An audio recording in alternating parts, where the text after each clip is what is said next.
What's up, everybody? This is Peter Eps.6, and welcome to another episode of Level Up the Personal Branding Video Show. Today, we're doing the one and only Erykah Badu. Love me some Erykah Badu. Was blessed to remember her first album, so been able to watch her entire career. I'll be doing more covering her in a different aspect when I do my video as I stretch out and do more avenues in music where I look at the just the impact of hip hop in general. Erykah Badu just falls in, and I'll cover it later in this video, in so many different, really all of the genres of African American music. And I think what I love most about Erykah Badu when it comes to branding is she is just herself. She does her own thing. She walks to her own beat, and and is just the epitome of moving in this world to in your own way, in your own fashion. So, I mean, again, going back to what I love about Erykah Badu is she is very comfortable in her own skin. Um, and I've liked her music over the years, but it was really, from a branding perspective, what really got my eye was these quarantine concerts. And you're talking about the quarantine concerts, and I watched one, and it was just Erykah does stuff in this quarantine concert, and in general that nobody else could pull off. You're like, this should not work. This is really odd, and but she's so comfortable in herself that she pulls it off. So, particularly so when she had the quarantine concert, she had two rooms. She had the in the living room and in her bedroom, and I think her bedroom was the experimental room. And there's a couple. In the first one I watched, that everybody was like chilling in couches.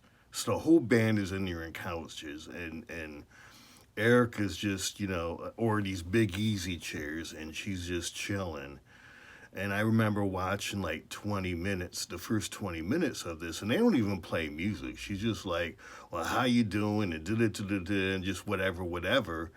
And for most people, this would be boring, and you're like, Erykah gets to the music. But it was just like, why is this working? Why is this interesting?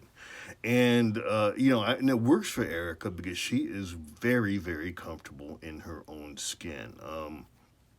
Going back to this whole idea. So I was, talked to a couple of people in the past year or so, like, yeah, I'm really into Erykah Badu and after, really seeing that side of her in the quarantine. And so one of my friends, she was like, yeah, I went to see Erykah Badu in concert, and she spent the first 15 minutes of the concert just singing the word hello, hello, hello over and over again. I was like, yeah, that's kind of Erykah.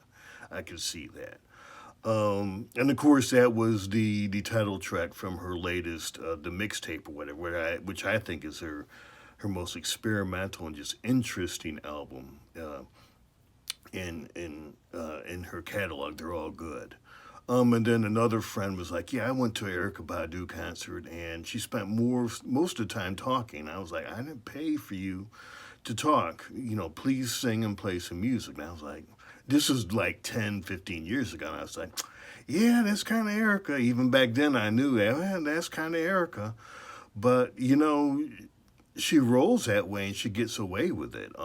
You get a chance, go and Instagram and see her Instagram feed. It's the most fascinating thing you'll ever see. I mean, she's dropping knowledge and stuff, and being spiritual stuff, and then you're just like, so she'll string together 20 or 30 images. You're like, that's interesting. Wow, that's enlightening. You're like, what the hell is that? Then oh, okay, yeah, that's cool, that's cool. Oh, spiritual knowledge. Oh, what the hell is that? So Erykah just, she marches to her own drum. She has her own beat, and you either down with it or you're not. And that's what I just love about her. I mean, she is going back to season one of my podcast, Embrace Your Weird, and she does it, and you know just her being her is entertaining because she's so comfortable in her own skin that when she's being weird, just that is entertaining because it's so powerful because she's so comfortable with it.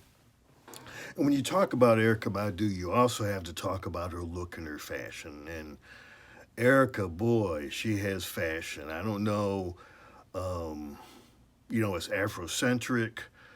Um, she'll give what's her name, Lady Gaga a run for the money. Uh, Grace Jones, but she borrows from all these different people, maybe even Bowie, David Bowie, but gives it her own spin and gives it an Afrocentric spin. And she's just at another level with a lot of this stuff. As a musician, I mean, Erykah Badu, I mentioned at the top of this, she sits in all of the African American music traditions. I mean, usually she's rocking to a pretty groove and jazz beat. I mean, to me, she reminds her singing voice. She reminds me of Billie Holiday, and she leans into that. She has a beautiful voice, but I mean, it just kind of reminds me of Billie Holiday, but she's very hip hop. I mean, she's and when I get to my hip hop video, as I said earlier, I think she's essential to hip hop, which is interesting because or the forming of hip hop, and it's interesting because Erica hardly raps at all, but she's as hip hop as it gets. I mean, Tyrone is probably her most hip hop song. But she's so and then again when I get into hip hop, that video or that podcast, I will break that down more.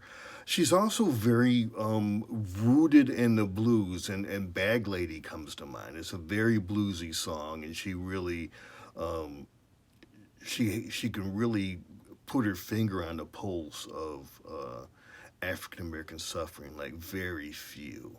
But do it in kind of a it's blues mixed with gospel, and so she has that gospel. But she's such a spiritual woman, and she so she's standing there, and then obviously in R&B, but I mean she doesn't like to be called the queen of neo soul, and she's not the only one. But I think when you think of neo soul, you got to think of Erykah Badu and Diggable Planets and India Arie and maybe De La Soul. But there's a whole lot of Erykah Badu children running around. I mean, she wasn't the only one. Those other acts I named, obviously contributed to it, but she's the one who lasted the longest. And you know, she's just, I mean, she's a legend, and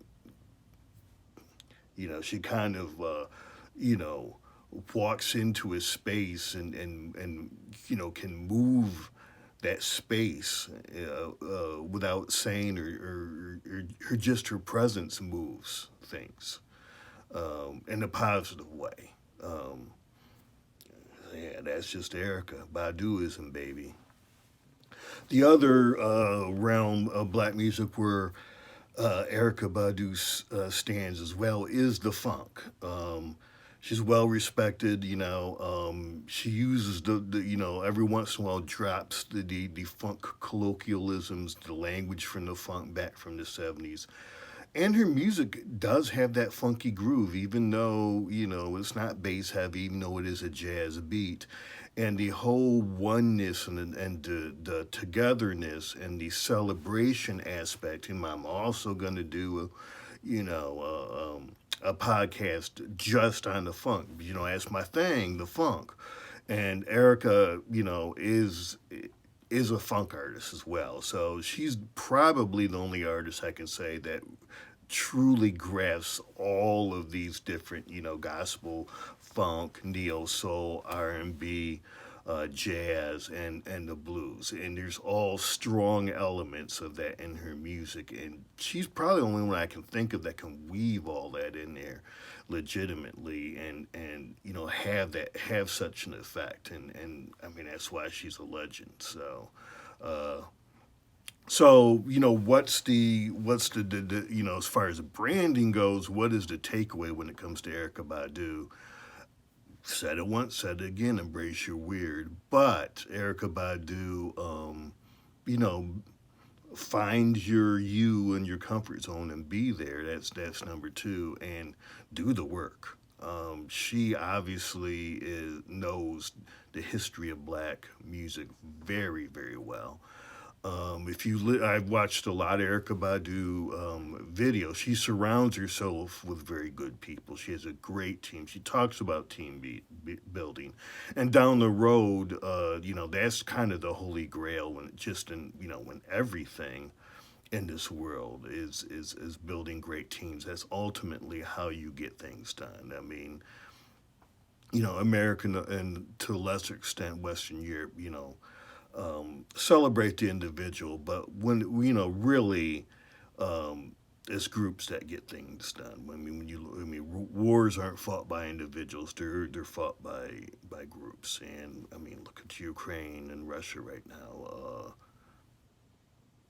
An individual started that war, but the Ukrainian people are working together as a group and winning that war. And the group known as the Russian people, they're fighting and divided on that war. So groups get things done. And Erica talks about the people and honors the people around her who help her. And when you go back to the quarantine concert and see her with her band, you can tell. I mean, she has a special relationship with the people around her. Beyonce, I think, has a special relationship with her team as well. But both of them bring and surround themselves with very good people. And then obviously Erica, as she's aged and through experience, has learned how to spot good people and then bring them in her orbit and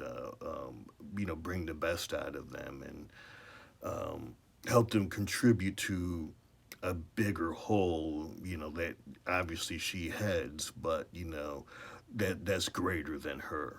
So those are my takeaways from Erica Badu. Love her, and man, she's a legend. So I don't know how I'm doing next. I'm thinking maybe, if not this one, but down the road, I want to take a peek at Elton John. There's a lot of folks, but for whatever reason, I'm kind of something tells me it's time to do an Elton John episode. So stay tuned, and thank you for uh, watching again. Hit that like button if you have not subscribed to the channel. Please subscribe. And hey, I got 4 albums out. I'm on all the streaming services. I'm also here on YouTube and have a bunch of uh, listening or lists of my songs by kind of topic or genre, because I kind of jump around from different genre to genre of music. So, hey, check my music out and give me some love. I have a Patreon. I also have Buy Me a Coffee, and what's the other one I got? Cash App. I can always use a little, everybody can. But if not, that's all good too. So appreciate you tuning in, and see you next episode.